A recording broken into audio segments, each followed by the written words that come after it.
That's the progress and the hope that we have to build on.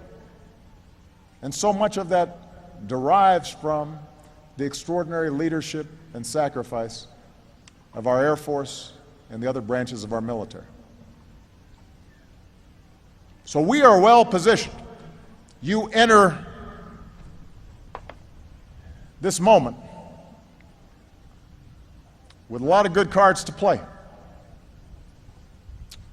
But we face serious threats. Terrorist networks slaughter the innocent and plot attacks against our nation. Civil wars, like in Iraq, tear countries apart and create humanitarian catastrophes and havens for terrorists. Russian aggression against Ukraine, disputes in the South China Sea. These are testing an international order that we built, where the sovereignty of nations is respected and all nations abide by the same rules. Nuclear weapons, as in North Korea, and the specter of nuclear terrorism still threaten us all. So how to meet these threats while also seizing the incredible opportunities of this moment in history? That's going to be your challenge, the challenge of your generation. Which leads me to a second lesson. As we navigate this complex world, America cannot shirk the mantle of leadership. We can't be isolationists. It's not possible in this globalized, interconnected world. In these uncertain times, it's tempting sometimes to pull back and to try to wash our hands of conflicts that seem intractable, let other countries fend for themselves. But history teaches us, from Pearl Harbor to 9/11, that oceans alone cannot protect us.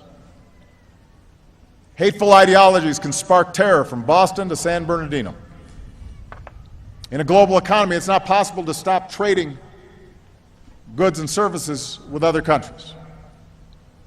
Weak public health systems on the other side of the world allow diseases to develop that end up reaching our shores.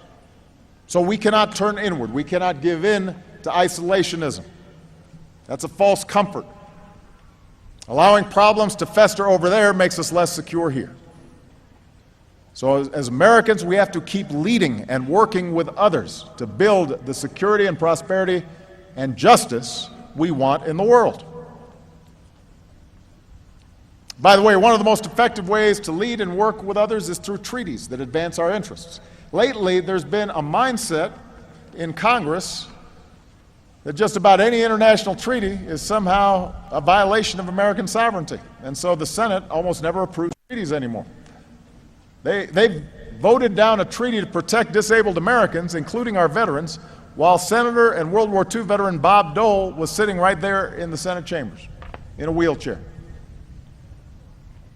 We don't always realize it, but treaties help make a lot of things in our lives possible that we take for granted, from international phone calls to mail.